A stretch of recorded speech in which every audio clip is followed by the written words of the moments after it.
Hi, everyone, and welcome to the Debrief. Today we have three fascinating talking points. Catholic speakers withdraw from the Hope is Fuel event, a Texas bishop crosses the line, and then Taylor Marshall for president. Just a second, Mike Lewis will join us in the Debrief.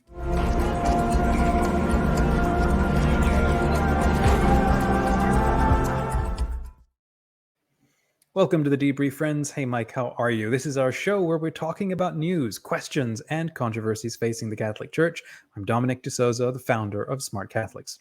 And I'm Mike Lewis, the editor and co-founder of the website Where Peter Is. You described last Friday. It was like right after our last recording, and I was watching you on Twitter, and I saw you tweeting something. May 12th, 2023 was the most surreal day in the history of Catholic Twitter. What do you mean by that?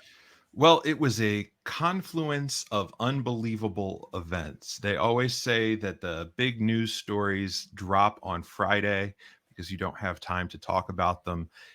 Here we are on Friday, and it's been a big and almost surreal week. So basically, three, I want to say, bizarre stories that relate to three of the biggest reactionaries in Catholic media. Just boom, boom, boom. It was like one after another, and it was almost jaw-dropping. These stories have continued into the rest of the week, but yeah, I mean, I've been following these, I've been writing about these, and I'm looking forward to this conversation because I honestly need to unload. Yeah. And you end up being like roped into all this stuff because you're one of the only torchbearers for this sort of topic online. So, okay, let's start with the Hope is Fuel conference. Patrick Coffin was the event organizer. Can you give us a quick overview? What is this event? And then what do we know about Patrick Coffin? Well, first, I want to make an announcement. Now I have control over some of the graphics that we can show. So here is the logo for the Hope is Fuel conference.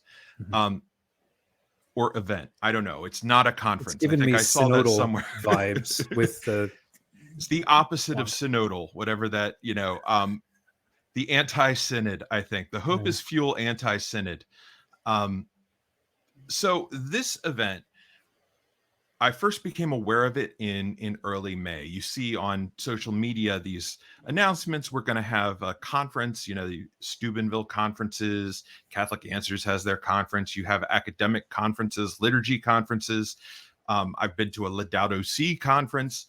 And, another one that's coming up, the Canceled Priests Conference. All these conferences come up. Hope is Fuel.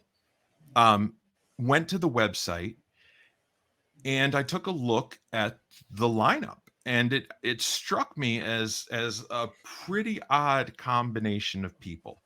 On one hand, you had fairly mainstream Catholics, Jeff Cavins. A lot of people who do Catholic Bible studies have used his materials.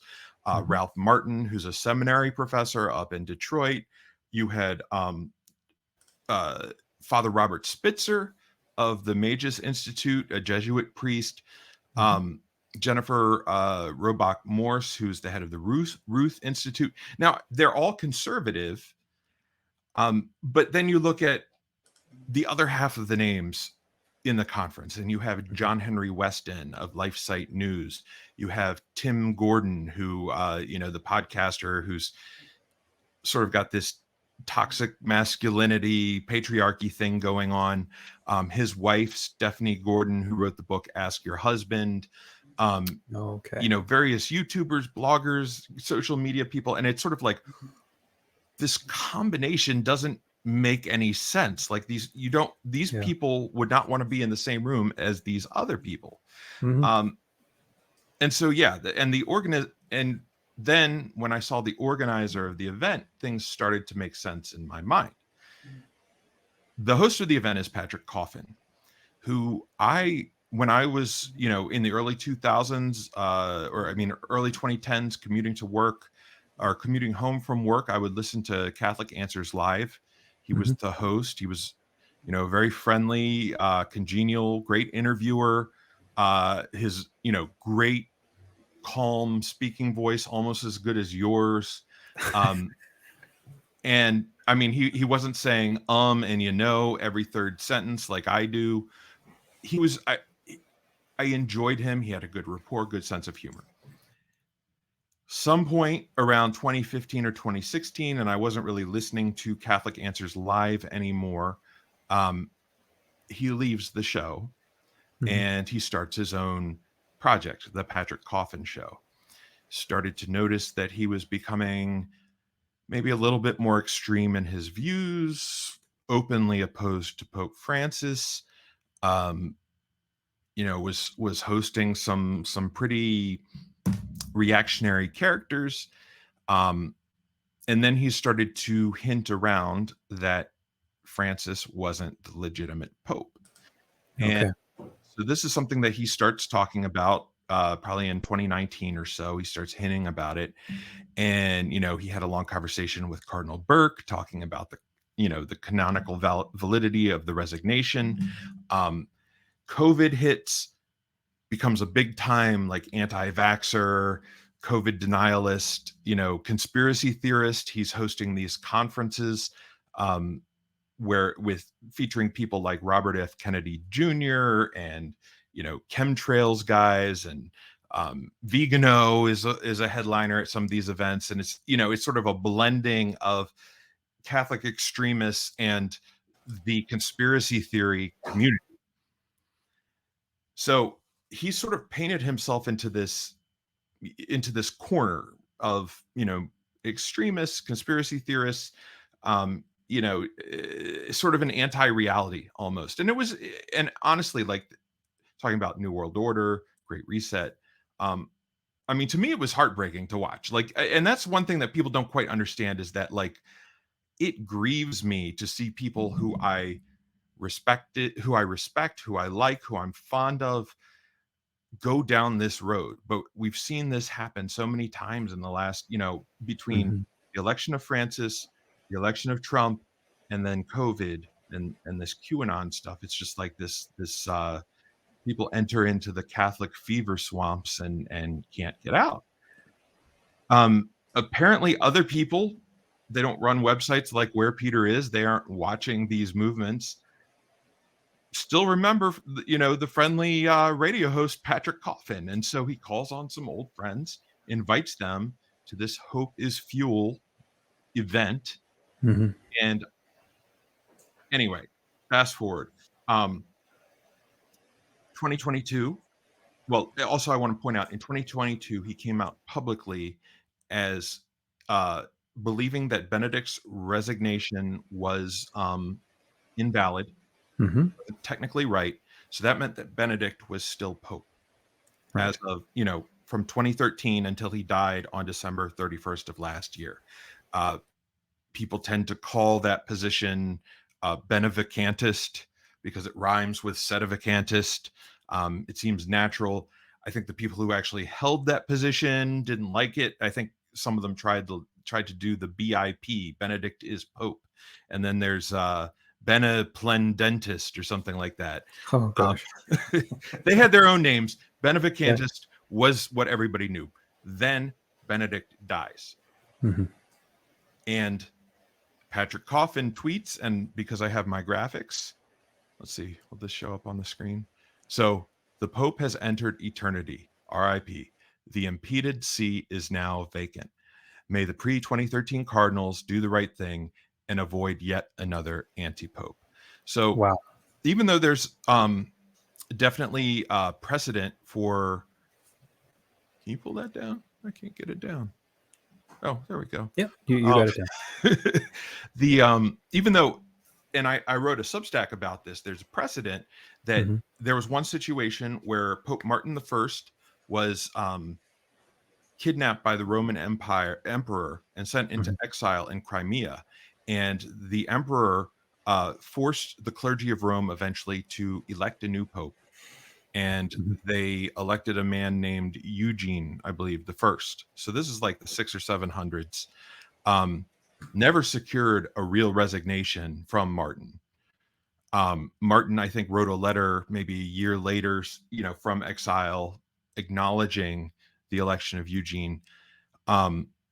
Martin died about a year after that. So 2 years of overlap where there's one functional, recognized Pope in Rome, whereas the, emeritus Pope has not really resigned. But what happened in history is they did not hold a new conclave, but when Martin died, the church recognizes that Eugene was the valid Pope. We don't really, Whatever the circumstances, whatever the circumstances were, they're both canonized saints. And so basically what that shows is that Coffin didn't really think through, a lot of these people didn't really think through what, what's going to happen next. And one of the things that Patrick Coffin said was that this has nothing to do with Pope Francis. This has entirely to do with Benedict's resignation. Anyway, so he sees the chair as empty, which the word sedevacantist comes from. I was going to say, that's like that's the definition, right? The two Latin words, sede, which means chair or seat, vacante, which means vacant. The seat is vacant. That's his position. Yet he hates the term sedevacantist. And I know one of the attendees actually was concerned, and I heard this secondhand, but asked Patrick Coffin point blank, "Are you a sedevacantist?" Like that was, if you're going to say yes, then I'm not going to participate. And Patrick Coffin said no. So he insists he's not a sedevacantist. He insists that he's, in an interregnum, which is what all sedevacantists say, whether the interregnum is 60 years or 1,000 years or, 6 months.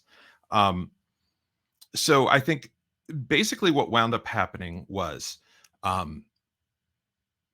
that people realized what Patrick Coffin's views were. And admittedly, I took part in making this known. To me, if, Patrick Coffin inviting somebody to do anything, that would have set off red flags. But apparently for a lot of these attendees who were not aware of his views, it did not. The other thing was around Thursday of last week, 2 new names popped up onto the list of attendees. And their names were Milo Yiannopoulos and E. Michael Jones. Okay, so in a second, I want to ask you.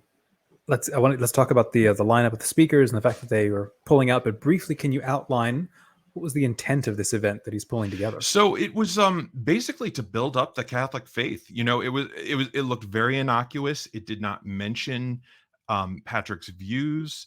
It was sort of like each of these speakers got a topic that was in their wheelhouse, whether it was married life, spiritual warfare, scripture, prayer. I mean, some of these were pretty innocuous topics. Okay, like a catch-all Catholic culture conference thing. And I believe it. Yeah, and I guess it was one of these things where it's like you sign up for this, and then for 12 months you have access to these 50 or 60 interviews between Patrick Coffin and the expert that was invited. Okay. The format was very standard, and unless you knew who the people were, you wouldn't think anything of it. The graphics were very slick. It seemed very straightforward. But Milo Yiannopoulos, obviously, he's an alt-right nationalist. He worked for Breitbart. He's he's kind of an agitator or an extremely controversial figure. And E. Michael Jones, who has been around for a long time, and and basically the thing that E. Michael Jones is known for is for being a notorious anti-Semite. The other thing that he's known for is he lives apparently in South Bend, and Mayor Pete Buttigieg grew up next door to him. So those are his 2 claims to fame, are being an anti-Semite and Mayor Pete being his next door neighbor. So anyway, then these 2 new names are then added to this kind of innocuous seeming lineup, to an innocuous seeming event hosted by a figure nobody was really paying a lot of attention to at large. And then all of a sudden things start popping off. Exactly. And so the first domino to fall was was Father Robert Spitzer, and I don't know if I have his tweet, but basically, what he said was, you know, prior to the day before, he had no idea that Pope or that Patrick Coffin didn't believe that Francis was the Pope. And he asked that, and he had just been on Patrick Coffin's podcast to talk about movies like a week earlier. Like he, Okay. and I mean, he's visually impaired. He may not, be reading these blogs very much. And so he withdraws. And then all of a sudden there's a, sort of this cascade of essentially every mainstream figure, with one or two exceptions, withdraws from this conference. Mostly, and it's interesting because some of them were well aware of Patrick Coffin's position on Pope Francis, but because they weren't willing to, share a platform with E. Michael Jones.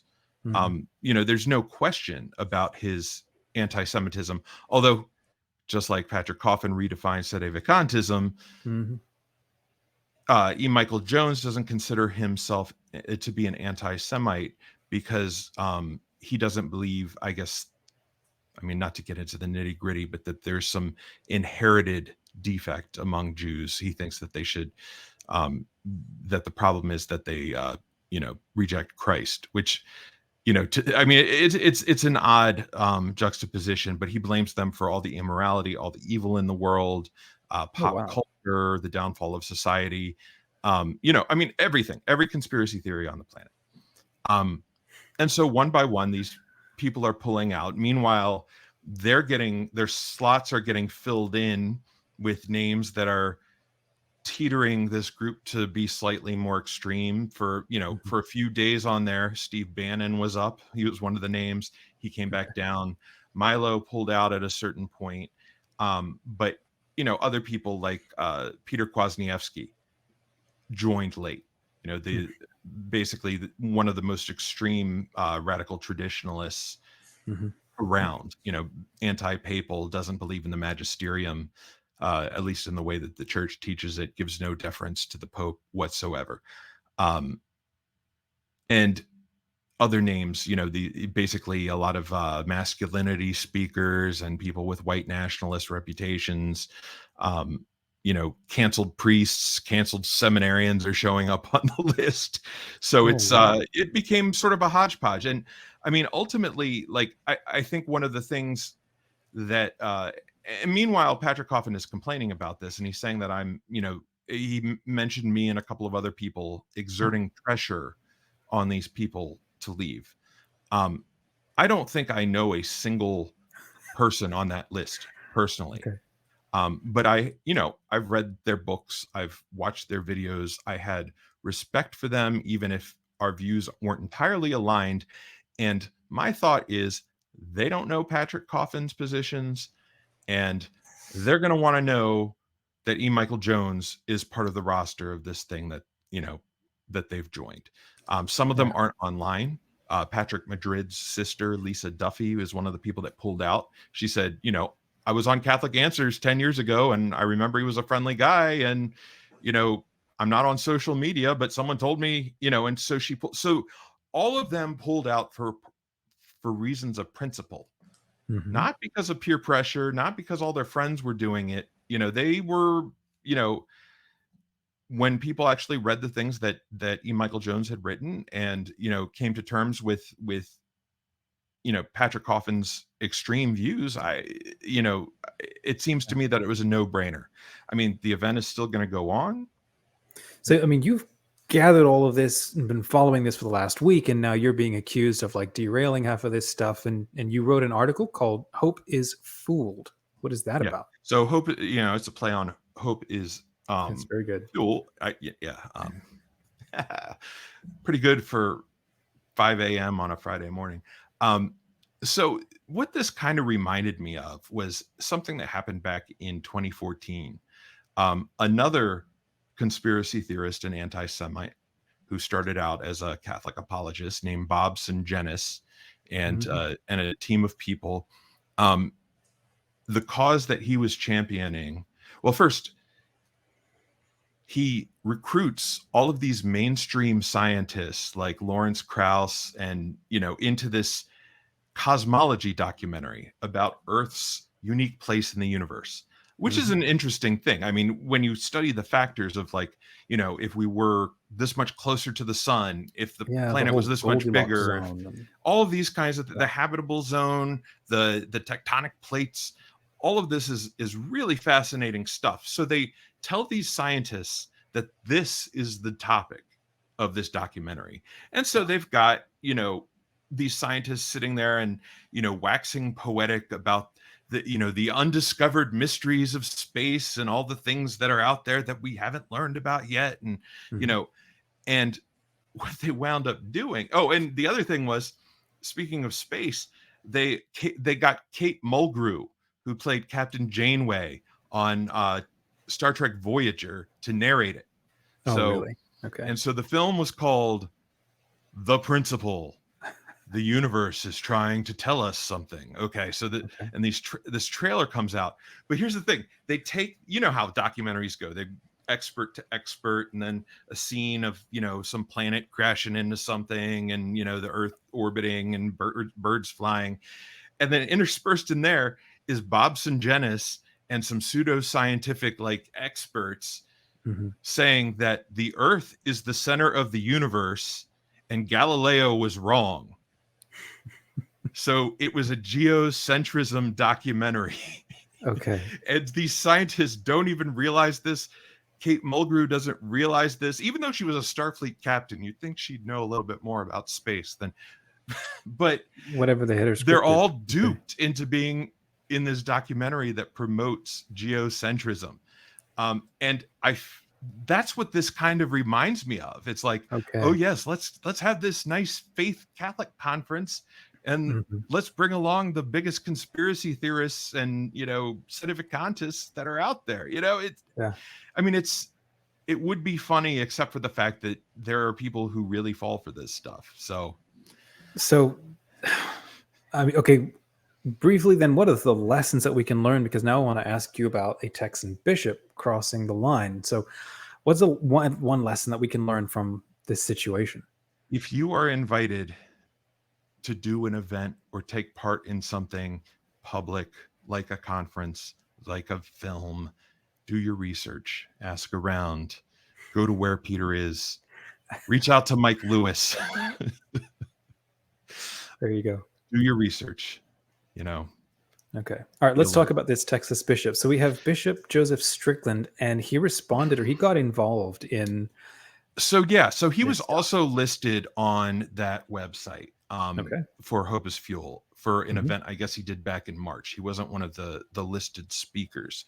Okay. And so what he did was he quote tweeted Father Spitzer's, announcement that he was leaving. So I do have that screenshot. So basically he said, whoops, if I click twice, then okay. So basically, Father Spitzer, he endorses his stance regarding any statements from Patrick Coffin regarding Pope Francis. Okay, so that was early in the morning on, it was later in the day on Friday. I don't know what the Mhm. time was, but yeah, 10:35 a.m. Eastern time. So Spitzer tweets, and then Strickland tweets. So it's like, oh, that's nice. Bishop Strickland stepped down, and or backed out too. He has some, Mhm. some dignity, some, well, then around 10 o'clock on Friday night. So all of these things are kind of happening on the same day. Not that one. Hang on. This one. He tweets out 11:13 p.m. So 10:13 p.m. Central Time. Please allow me to clarify regarding Patrick Coffin has challenged the authenticity of the Pope Francis.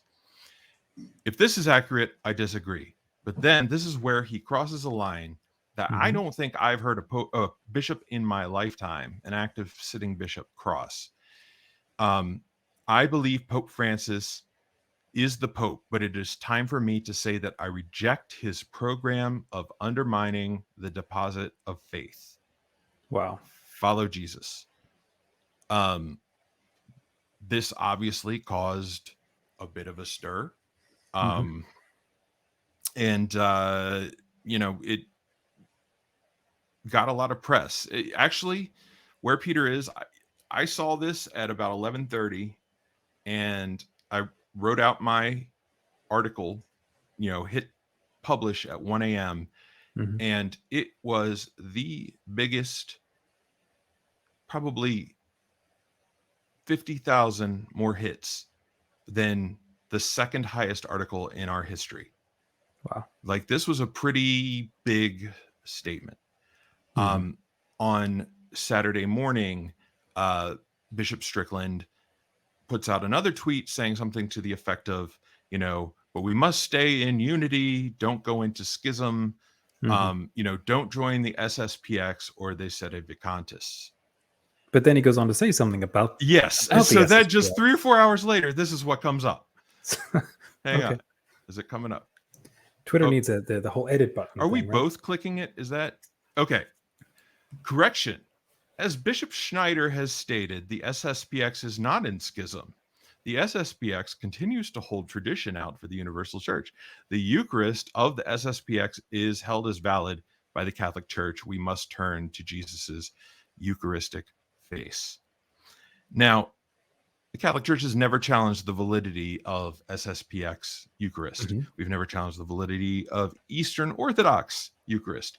We've never challenged the validity, although, I don't know why we would bother, of sedevacantist Eucharist. The question is whether the SSPX really is protecting the tradition of the Church.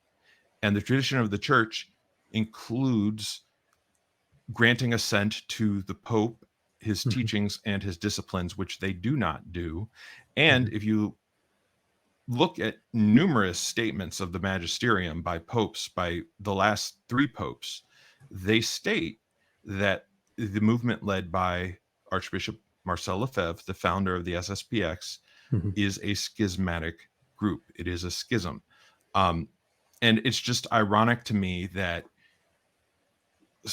Bishop Strickland has been openly defying Pope Francis for years. He's been ignoring his teachings. He's basically been resorting to what he reads on, I guess, LifeSite News and what he sees on Taylor Marshall's podcast. Mhm. And it took him 3 hours to totally flip his position on the status of the SSPX because the auxiliary bishop of Astana in Kazakhstan said so. I don't know. I honestly, at this point, nothing surprises me with Bishop Strickland. I wouldn't be surprised if he openly denied that Francis was the Pope at some point. So then what'll happen to him? Making publicly as clear a statement as that, what do you think will happen?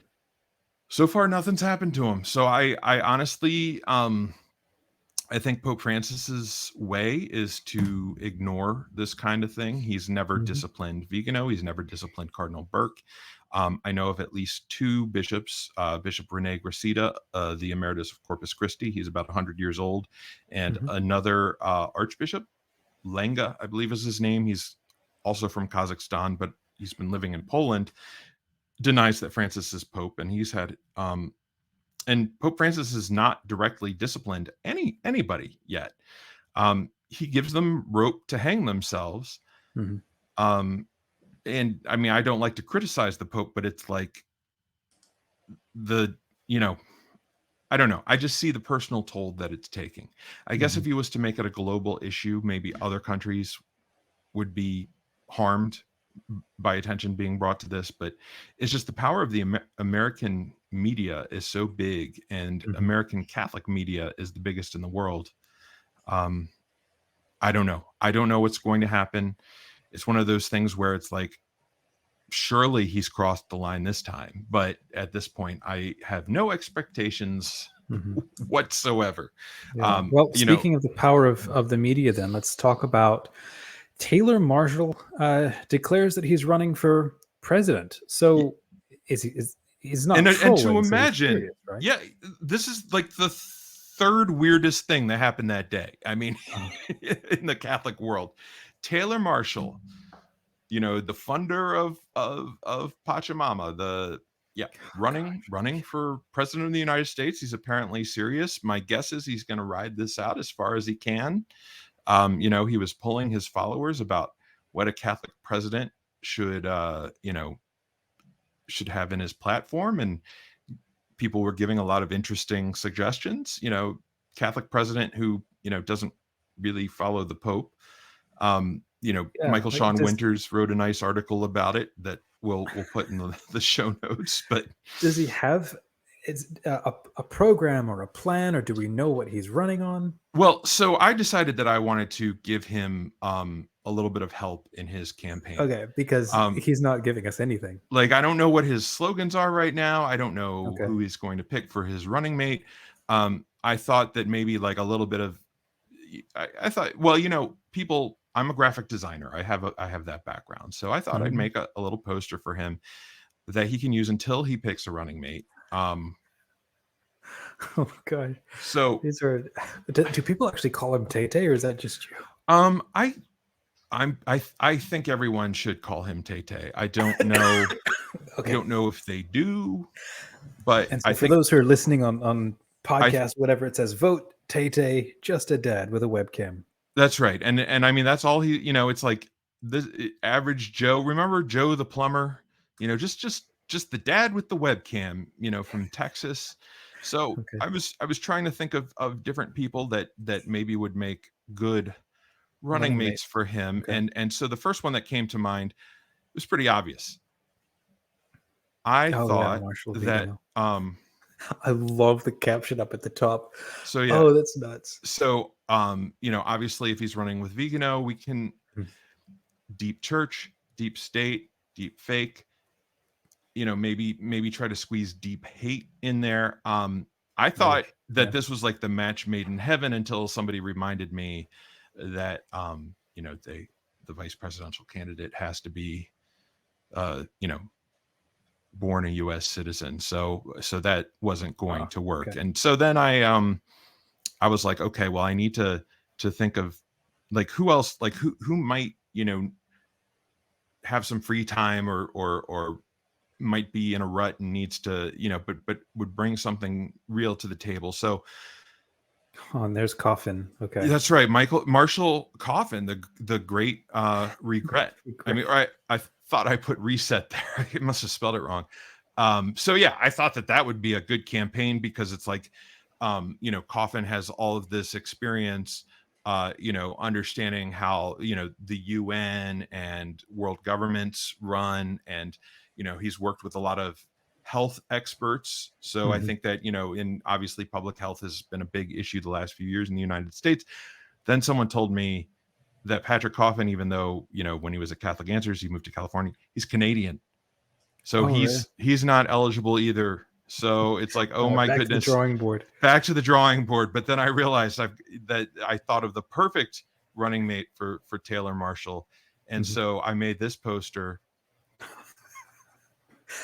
And I think Marshall Strickland. Okay. I think that this slogan, will get the point across. Yeah. Without confusion or muddling things. I thought about putting it on the Coffin poster, but it just didn't seem. He is. Yeah. Well, this now takes on new meaning, not sedevacantist. So and then somebody said, but wait a minute, both Strickland and Marshall live in the same state. They both live in Texas. So they can't be running mates unless one of them, decided to move. But I can't imagine either one of them outside of the great Republic of Texas.